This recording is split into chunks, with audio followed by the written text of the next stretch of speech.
uh, our government manages certain things. And it goes back to over the past year since Governor Sanders has come into office. One of her priorities has been to expand the prisons, expand the prison, expand the beds of prisons, to build a new prison and to increase the expansion of existing prisons so it can hold more, it can incarcerate more people. So the Secretary of the Department of Corrections has been in meetings with the Corrections Committee and with Governor Sanders. And in one of the meetings, he said that he did not want to expand right now. He did not want to expand any new expansion for a new prison. And his reasoning was, we don't have the staff to manage what we have. So that means we will not have the staff to manage a new prison, would not have the staff to manage the new prison, which really bothered Governor Sanders.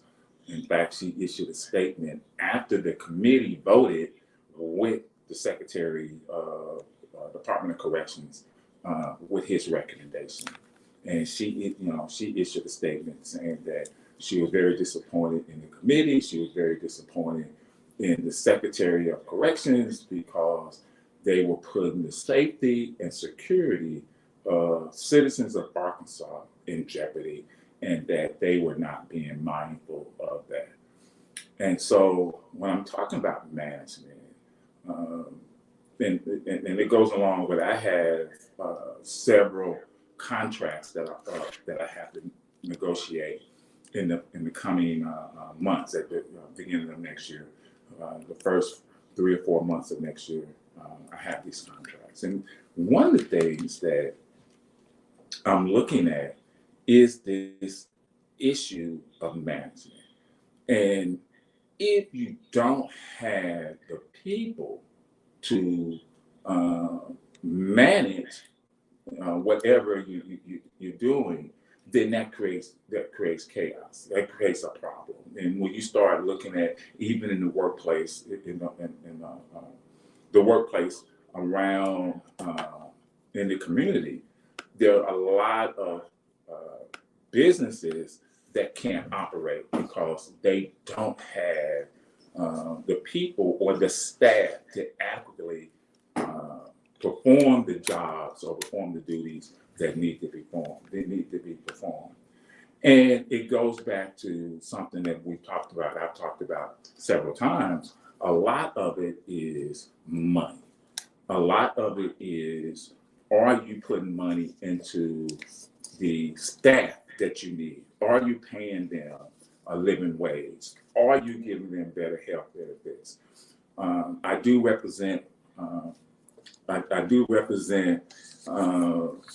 so many correction guards here in the state of Arkansas, and they're like, so many are leaving for the simple fact that because they're not only are they not being paid a living wage, but also because of overcrowding, because of all the issues going on with the lack of staff, it puts their lives at risk. It puts their lives in jeopardy. They're changing the rules almost every day, where it used to be where you had a certain amount of prisoners to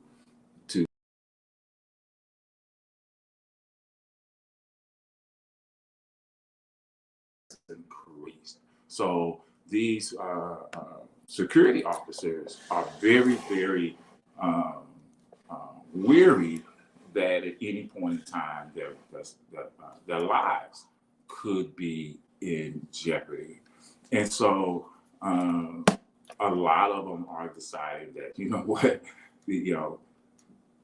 we're not getting paid. They're not looking at the health and safety. So why should I have this job? So they leave, and which creates a bigger problem. And you start to look at the work, in the work environment, there are a lot of other people who are saying, why should I come? Going back to, we talked about this last week with the dollar stores.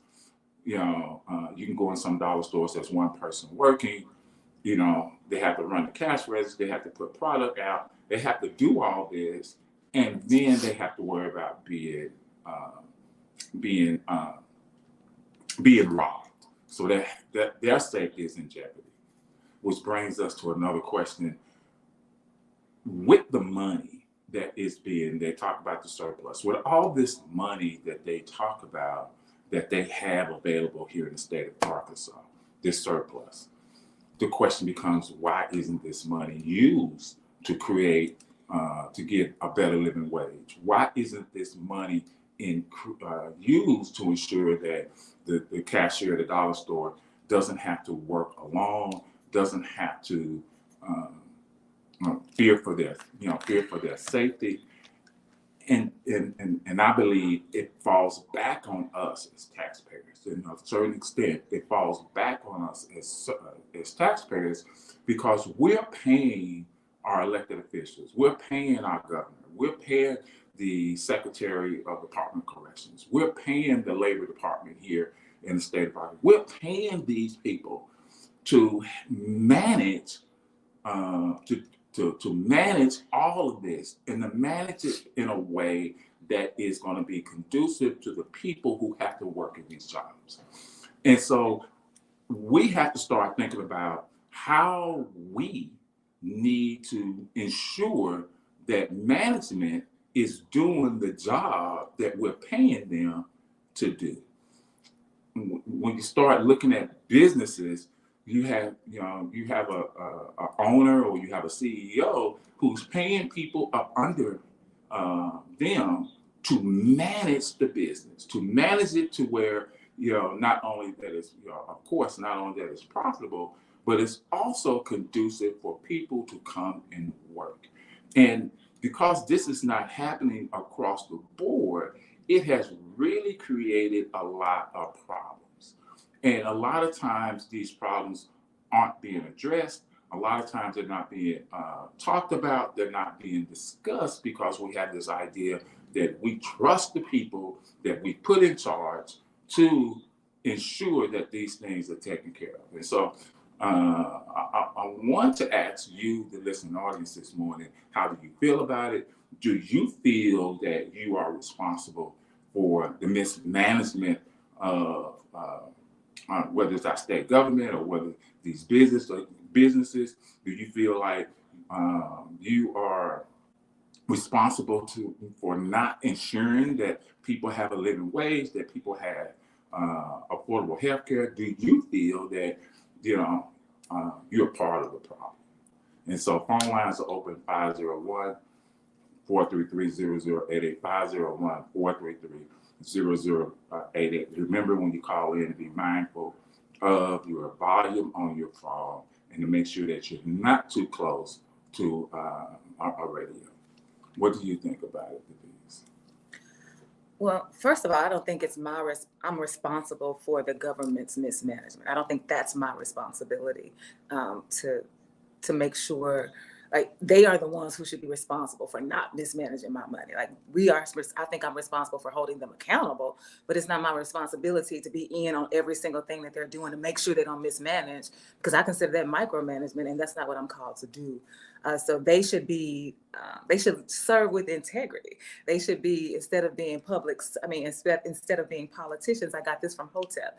Instead of being politicians, then perhaps they should rethink what it means to be in office and become public servants, because we are the people that you are supposed to serve, and we are the ones whose best interest should be on your mind, at the forefront of your mind, every single day, all day, especially when you are behind that desk. And so what my question is to you, Tony, is you were talking about the governor being in conversation with, I think you said the Secretary of State, about wanting to expand the prison industrial complex so that there are more beds, which means there are more bodies, which means there's going to be a higher concentration on Black and brown bodies to fill those beds. Was this an open meeting, or was this a staff meeting? What kind of meeting was this? So there's been several meetings. One meeting was an open meeting when the committee, the committee on prisons and parole, they had an open meeting where this was discussed. There are some other meetings that were going on, but in this meeting where the Secretary of Department of Corrections, it was an open meeting. So it was open for public comment. It was open for people to weigh in. Don't know. I don't know for sure if there were anybody in the audience, any citizens in the audience who gave a comment, but it was trying to get that appropriation because that's what the governor wanted. And so the meeting was these meetings have been set up to see if to go forward with the prison expansion, and he pushed back because we can't expand if we don't have staff.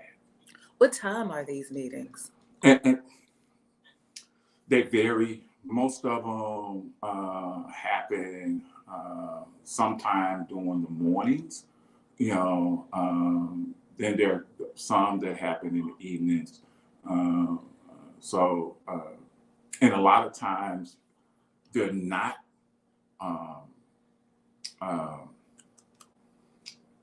what's the word?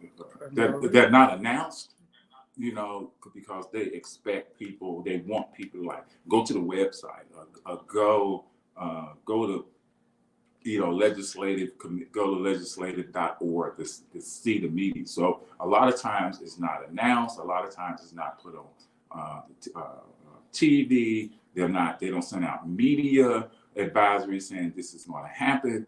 They schedule these meetings, and that's what and they put the onus on the citizens to find this information out for themselves so they can read it. And so that's the point that I'm trying to get to, that when you say, is it my responsibility to make sure that they don't mismanage my money?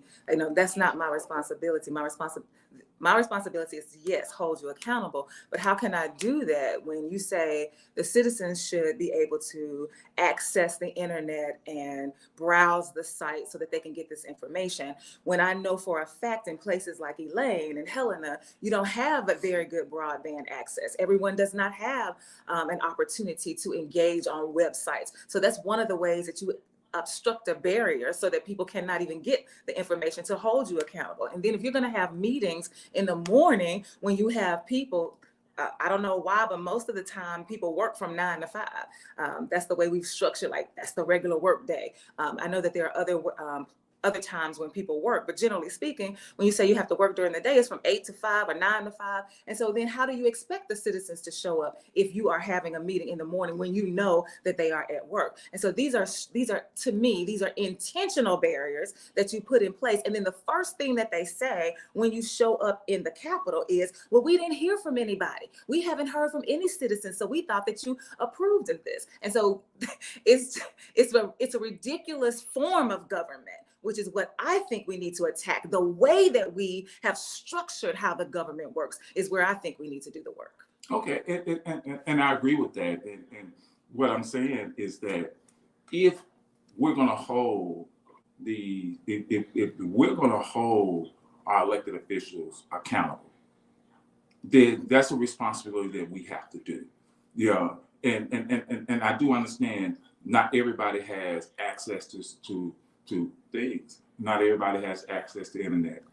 Not everybody has access to the information that's out there. But when we talk about what our government is doing, when we talk about what they're not doing, and we want to hold them accountable, isn't that a responsibility of us? Aren't we responsible for trying to make them accountable if we don't agree with something? I mean, I just said that is our responsibility to hold them accountable. That's what I just said. And so what I'm trying to figure out, though, is if we are going to, you're saying, well, we need to know what's going on. The only way we can know what's going on is if we have access to the information. Is that correct? Would you agree with that? Yes. Okay, so if they're not giving us the information, then how do we see? I feel like the way that we operate in this world is that we always want to victimize the victim. Like it's our fault that they're mismanaging our money. It's our fault that they're trying to expand the prison industrial complex.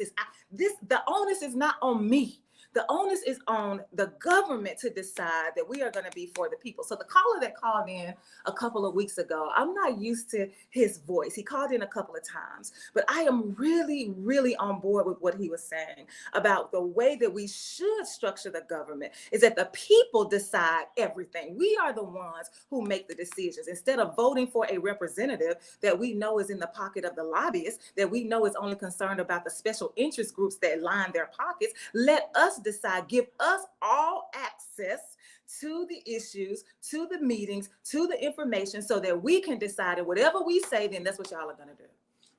And I guess I'm looking at it, I'm coming from another angle and looking at it like this. And I'm not saying that this is the right way to look at it, the wrong way, just for discussion. I'm looking at it like this because when people complain about how government or how things are being run, and then you have to realize that if I'm paying for this, and that's how I'm coming at it. If I'm paying for this and I allow it to happen, then at some point in time, I have to look at myself and say, you know what, am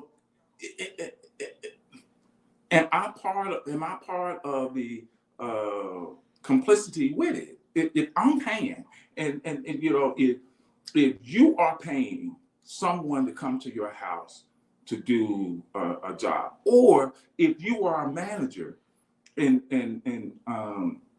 you're paying somebody to do a job and they're not doing it, you're gonna hold them responsible and accountable and responsible. And if you don't do it, then you're basically saying, okay, you're not doing the job that you're supposed to do, but I'm gonna still pay you. Let's roll the tape. Let's roll the tape for just a moment. The legislative body here in Arkansas decided a few years ago that they were not going to raise minimum wage. That's what they voted on. The people rose up and said, no, we want this to go to the ballot for the people to decide. The people decided, yes, we are going to raise the minimum wage. So the people were holding them accountable. They came back and began to make other rules and laws so that they can circumvent what the people said. Is that not true? Yes.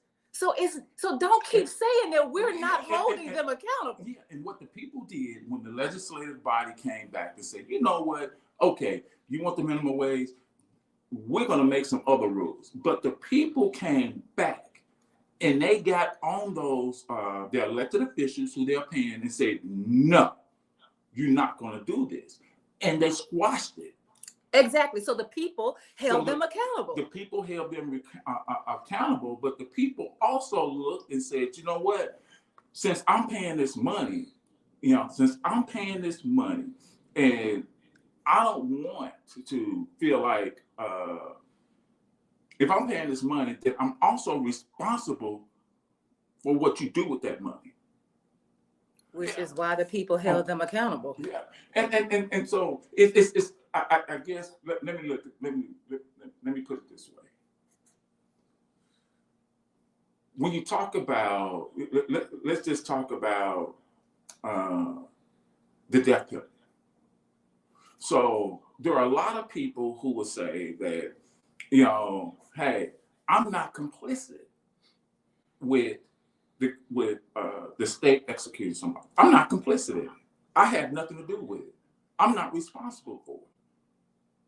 But if your money is being used for this, then some way you are complicit. I don't think that's true, because when we think about the death penalty, what happens is it's used as it's a bargaining chip for the prosecutors when they have someone who has been accused of a crime and they need some information from them that the defendant is savvy enough not to share up front. So when the defendant is being interrogated and the defendant is savvy enough, they will withhold information about the crime so that the prosecutor then finds the prosecutor in a position to need something from the defendant. The prosecutor now needs the quote unquote criminal to help them solve the case. And so because the defendant is savvy enough to know that, they withhold the information. The prosecutor finally says, okay, let's negotiate. We will take the death penalty off the table if you give us the information. Then the criminal, the person who says that we call a criminal, the defendant says, okay, now I will tell you. And so the death penalty is a bargaining chip. And so you say, well, wait a minute, I don't want to be complicit. I don't want anybody to be executed by the state. I don't want my money to pay for it. And we say, you're right. The money that's paying for it are the lobbyists for the prosecutors. That's who comes behind the people who say, no, we don't want this. They come behind us. They negotiate with the government and they get into cahoots and collusion with each other. And that's why we still have the death penalty. Not because the people are complicit, but because there's so much money in politics that we can't outspend them. We haven't been able to outspend them. Okay, I can go along with that. But when somebody is executed, that's our money. They're using our money to execute that person. Yes, the death penalty can be used as a bargaining chip. The lobbyists are pouring millions and millions and billions of dollars into into it. But the minute that needle goes in somebody's arm, the drugs are being bought by the state. The person who is administering the execution is paid by the state. All that is coming out of our pocket. But listen to what you're saying. You're saying that the lobbyists are pouring billions and billions of dollars into the state to make sure that we still have the death penalty. And you said, but when they use the drugs, they're using our money. The money from people, many of whom are making minimum wage. The money of people, many of whom are working 2 and 3 jobs. So how are we going to outspend the lobbyists? So you can say, well, you need to hold them accountable. They spending your money. Wait, what now? How can we compete? So the goal to me is not to get the people to figure out, hey, how are you being complicit? It is to change the way we are allowing people to change the structure of the government. I agree with that. I don't have no problem with that. I agree with that. We talked earlier about how the people put the ballot initiative on for minimum wage. We put it on the ballot. So the people said, okay, if my money is going to be spent,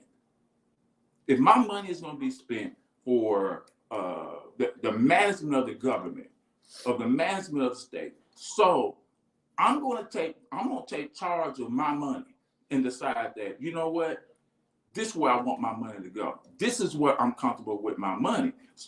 So if you're talking about the lobbyists spending money, the one thing they can't outspend is people. So it's the people. And this where it comes in where the people aren't understanding what's going on. When they are putting people in office or they are voting for certain people to represent them, however you want to look at it, if the people will say, if I don't want my money being spent to execute someone, then I need to put an initiative forward. I need to find somebody that I'm paying, elected official, that's going to do this.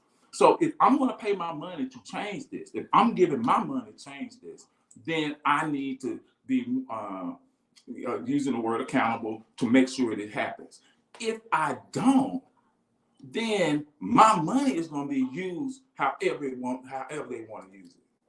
Yeah, but let's think about that again. So let's roll the tape. If I vote for a person, say I vote Democrat. No, it don't matter. Say I vote Democrat and I put this person, I put Tony Orr in office, because we all rallied around and voted for him because we believe that you were for the people. We hear you. We put our support behind you. We trust that you're going to do what's right by us. You get into office and then decide, you know what? I don't want to be a Democrat anymore. I want to be a Republican. You can, as the person who was voted on to be representative for the Democrats in your area, you can then decide to switch parties without the vote of the people. That is how the government has set it up. Is that correct? That's correct. So the people will raise up and say, I want you to support what my views are. And as a politician, you can decide, yes, you got me in this office, but now I don't want to serve you anymore. And nothing in the Constitution, they can just switch. So the people continue to raise up and say things, and we are circumvented by the very structure that we say we want to be non-complicit in. So I'm back to the same issue. As long as we have rules like that in place, how can you keep putting the onus on the people? And like I said, I don't disagree with that assessment. But the people, whether it's through ballot initiatives, whether it's through voting, however it needs to be done, we still, as people, and I don't know how anybody else feels. I'm just speaking for me right now. I don't know how anybody else views this. But when I think about how, like I said, my money is being spent, I applaud the Secretary of Corrections. With all the pressure pushed against him, with everything, even the committee, all the pressure being applied from the power structure at the top to do this, that they said no, because this is not something people want anyway. So I'm being mindful of the money that I'm being paid to make these decisions. Now, does that happen all the time? No. In fact, it's rare that it does happen. But what I'm saying is that if we, the people, would stop and think about how the money, how my tax dollars, how my money is being spent, and if I'm not trying to do anything about it, then I become, to me, complicit. But every time you say that, I come back, here's enough. Roll the tape on this. I keep rolling the tape on you. Roll the tape on this. You talk about the people raising up. We can put a ballot initiative in place. All right. Well, so we say, okay, that's what we're going to do. We're going to raise up. We're going to put the ballot initiative in place. So we're going to put it on the ballot so the people can decide. What did the legislature then turn around and do? Now they have changed the rules for how you put something on the ballot, making it virtually impossible for you to reach the standards of getting like 75%. I have to, don't let me start. I don't want to give you the wrong statistics, but they've made it virtually impossible for the ballot initiative to go before the people, that because the people rose up. So here we are holding them accountable, and what do? They circumvent us every time. And then you saying, well, y'all complicit. Y'all ain't standing up for how they're using your money. No, they are the ones who are abusing us, and they are the ones who should be called on the carpet, not us. Okay, so let me put it this way. Let me look at it like this. So if you are paying somebody and they're abusing you, and if you are paying somebody that is misusing you, not treating you the way you should be treated, and you paying them, you're saying that there's no complicity with the person paying? What I'm saying to you is, you keep calling us complicit, but I keep showing you how we raising up. If we are raising us up to say no, if we are raising up to hold them accountable, how are we complicit? If we are using the tools of engagement that have been given to us, like the ballot initiative, if we have decided that we are going with the minimum wage and then whatever it is, and then they circumvent us, how do you keep saying we're complicit? So going back to the ballot initiative, it was proven that, okay, we rose up, we got it changed. And even if they change,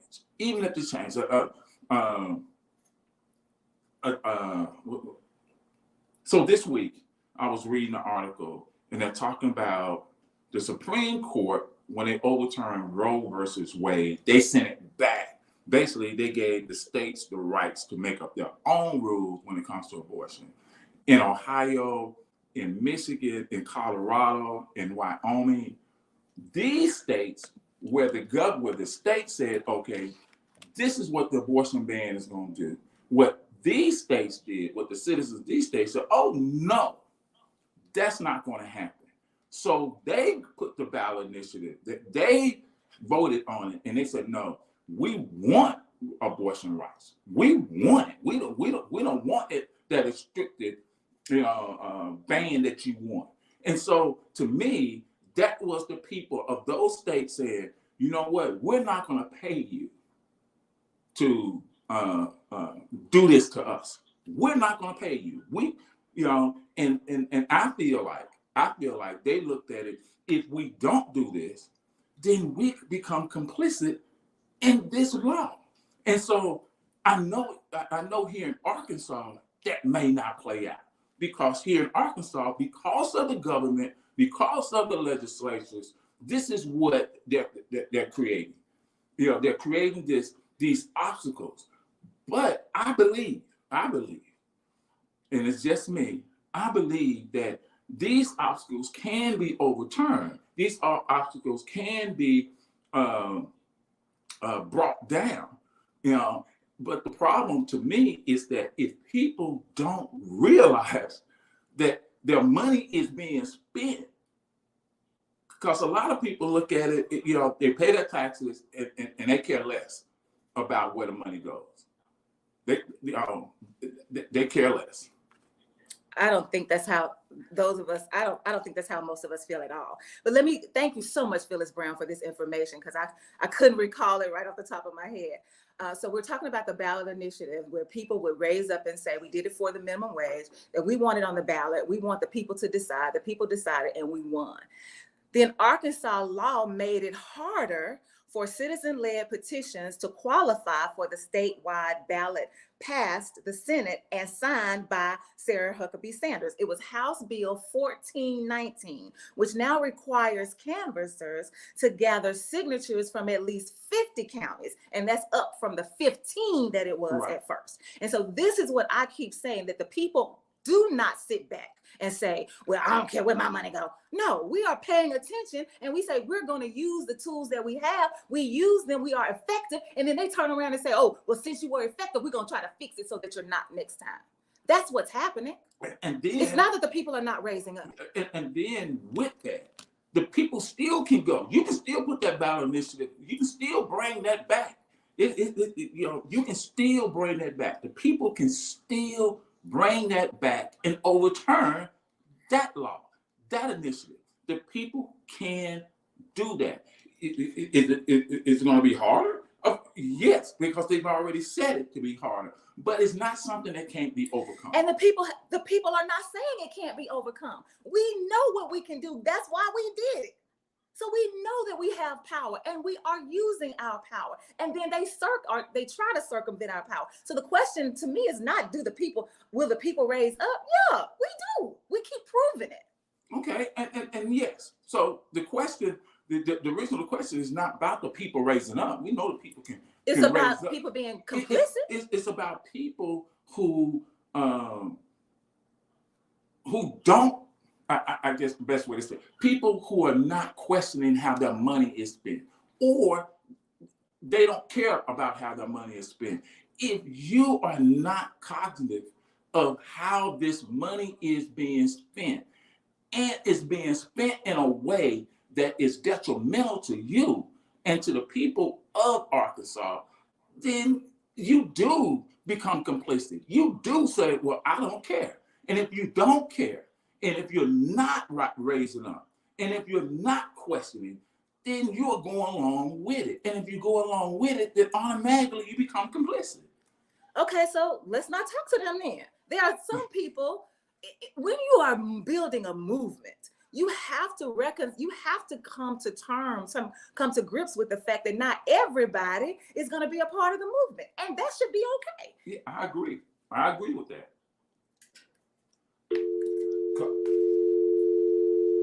So I Call back. don't want to focus on the people who've decided that they are disengaged. Why would we focus on the people who decided I'm okay being complicit? Who is it? I can't remember. I think it might have been Hotep again, because we were in conversations. Like some people want to stay on the plantation. Okay, you stay on the plantation while the rest of us do the work, even though it might seem unfair, because those of you who are not engaged in the movement are going to benefit from our work. That's just the nature of the beast. So why focus on the people who don't want to do anything? Why would we put our focus and our energy there? Well, the focus wasn't about the people, whether people were rising up or whether they weren't. The focus of the whole conversation starting out was, are we complicit in how this money is being mismanaged, how this money is being spent, going back to the Secretary of the Prisons, who said, listen, we cannot do this. We cannot do this because we don't have the funds. We don't have the staff to do it. And to me, what he's saying is that if we do this and it goes crazy, it goes wild, if staff is being attacked because we built this and we didn't have enough people to run it under the guise of safety, under the guise of security, then do we become complicit in that? If we're not, I lost my train of thought. If we're not being caught, if we're not being mindful of how that money is spent. Let me take this call real quick. Caller, you there? Hey, so bitch. You need to turn your phone down. And also, you need to pull your face away from the phone. That's where the reverberation is coming from. So Phyllis Brown reminds us that 24 states in the U.S. have passed near total bans on abortion, and that includes Arkansas. And so you said that this is not about the people raising up. This is not. So is this, you want us to applaud the Secretary of Corrections? Is that what you want? Because since he had the guts to say no, then is that what this is about then? Because you said it wasn't about the people who are not raising up. It's not about complicity. It's about management. It's about management of our money. It's about management of our money. And if we are not involved, whether if we are not involved in the management of the money, then we become complicit in the mismanagement. And I keep showing you examples of us being managers of our money. Call you on the air. Okay, I hope it's right now. Yeah, it's cool now. Okay, good. I'm still learning too. Now, this illusion of inclusion that they give us, whether it's, this is racism, or the racists have a world government. They will always give us the illusion of inclusion, but this system, which is a social material system dominated by the white supremacists, they all major decisions. Now let's talk about the major decisions involving any of us as the masses, especially people of color, are made by the white supremacists. Now, a lot of times they'll put a few of us in place, which we call eight balling, to make it seem like we're involved, but I think the whole system just really gives us the illusion of inclusion, but they're going to do what they want to do to hurt us. That's what their system is all about. Now, this refined system really hurts us. Now, they'll have a few of their people, what they call white sacrifices, to make it look like there's not any racism going on. But at the same time, this is bad government all the way around. And the only government is the system of white supremacy racism. So we have to really look at this when they say we are included in decisions. No, they give us the illusion of inclusion, and that's what I wanted to ask the question to you guys about. Do you think it's really an illusion of inclusion with all this government that they have going on? Because I know billions of dollars being spent overseas, and we got people on every corner holding up signs, telling their story about why they want us to just donate to them. Hey, you can look at it locally, or you can look at it internationally or worldwide. It's a system that's designed to hurt us. Again, peace and love to all. I cannot believe this, but both Phyllis Brown and I agree 100% with Solar Beam.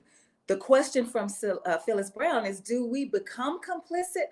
Money management is a ploy, a tactic, and you, Tony, are blaming the public. So going back to what Solar Beam said, it's an illusion of include, where you say, okay, here's the tool you can use as the citizenry to get to have your voices heard. We use the tool you give us, and then you turn around and circumvent it. So you acting like we're included, but really when we become effective, you put obstacles in our way. So we really aren't being included. So We all agree with that. So like I said, I'm looking at it. I think it's line 2. Charles said that's line 2. You got to put it on B.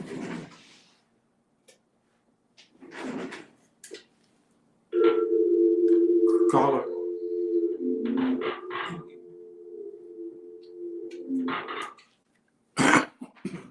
So, excuse me.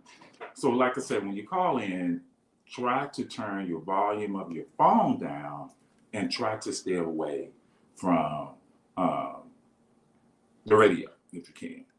So, like I said, I'm looking at it, maybe I'm looking at it in a way that that's different. I don't know. I'm looking at it like, if I'm paying somebody to do work for me, I'm paying somebody to do work, because in reality, all our elected officials, where money is coming out of our pockets, they work for us. They work for us. We don't work for them. They work for us. And so if I'm paying somebody, and I used the analogy earlier, if I'm paying a plumber to do a job, and that plumber does not do the job right, and all of a sudden I walk in my house and my whole house is flooded.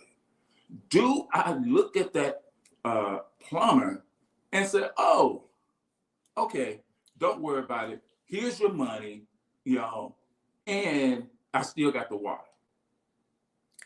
It's a faulty analogy, because when you hire the plumber works directly for you. But when we are talking about the government as it stands right now with its structure does not work for the people. They do not work directly for us. They work for the lobbyists and the special interest groups. So your analogy cannot be applied to the government that we have in place right now. Okay, but in reality, you can talk about the lobbyists, you can talk about all this other stuff, but in reality, we're paying them. Yeah, we're paying them. The lobbyists paying them too, but we are paying them. We are coming out our pockets paying for a service.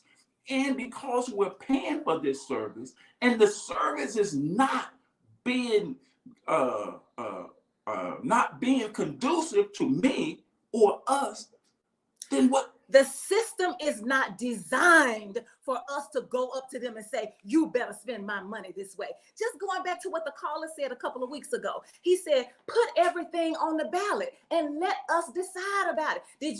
Did I say I wanted the fire and the fire people, the firemen and the police officers? Did I say I wanted my taxes to go for their retirement? No. Did you even ask me? No. It's not designed for us to go directly to the people that we pay so that we can hold them accountable. The system does not allow for it. Okay, and I can agree with that.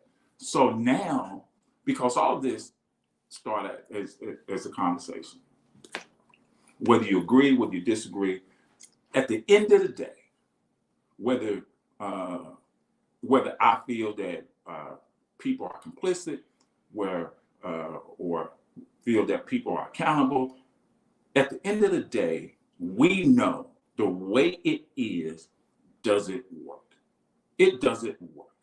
So now the question becomes, how do we change this system? I know one thing is that you have to do is that if I take money out of the picture,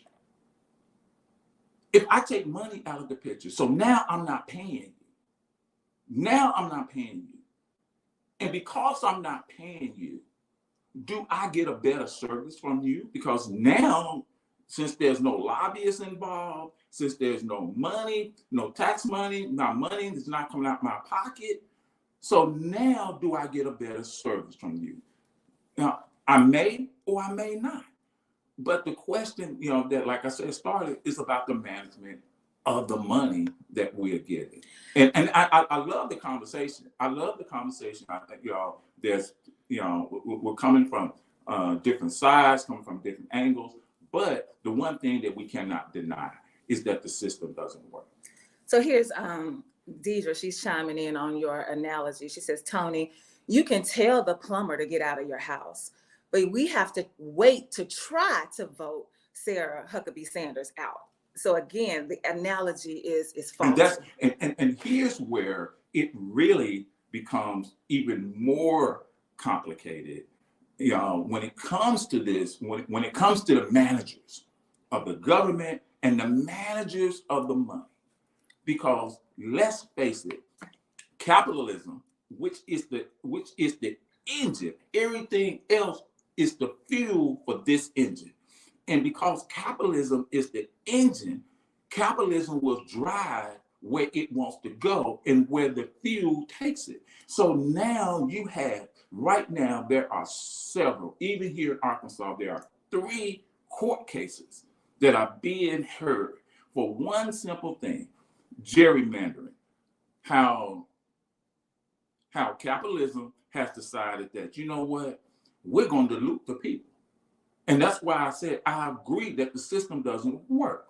So now you dilute it, and now, like you said, we have to wait to get this bad manager out. But at the end of the day, at the top, the top manager is still going to be, it's still going to exert the power down the line. Let me just say something. My goodness. First, Phyllis Brown is going to help me say it. The system has circumvented voting rights by changing the rules. Yes. So here you are saying to us, we got bad managers in this bad government that's abusing us badly. So what you need to do, people, is you need to raise up so that you're not being complicit. And I'm saying, you keep saying to us that you keep saying to us, we need to realize that they spending our money the wrong way. We need to hold them accountable. We need to do this and that in a system that what you just said, they have diluted the power that we have through the vote. So if this is the tool that I have is my vote, and then you circumvent my rights to vote, how do you keep coming to ask me, am I complicit? We cannot make it work until we eradicate the system as it is. So we can't keep begging the people to stop being complicit when it's not our fault. It's not our fault. It's the government's fault. Okay. All right. We are out of time. I don't have time for this call. So. Yeah, you do. 1 minute.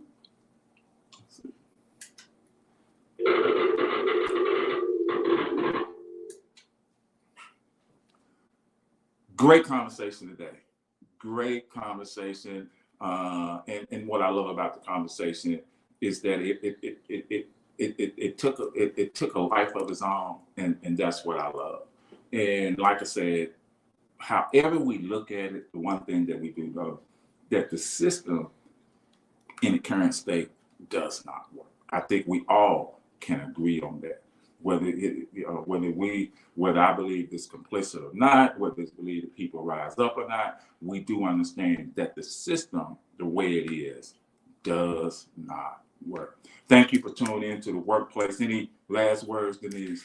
If we are going to live in a more just, a more peaceful, a more equitable, a more inclusive society, we have got to learn how to live and love differently, and we have got to learn how to govern differently. And one last comment from Deidre: the system works just fine for white inhumanity and capitalism. We're saying that the system doesn't work, but she's reminding us it works just fine for white inhumanity and capitalism.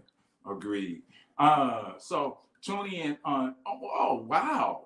I will not be in the studio on Monday for Down with Dad, or Tuesday for Community Voices, or next Thursday for the Health Corner.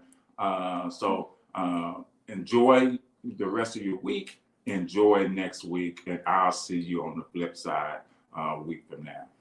So long.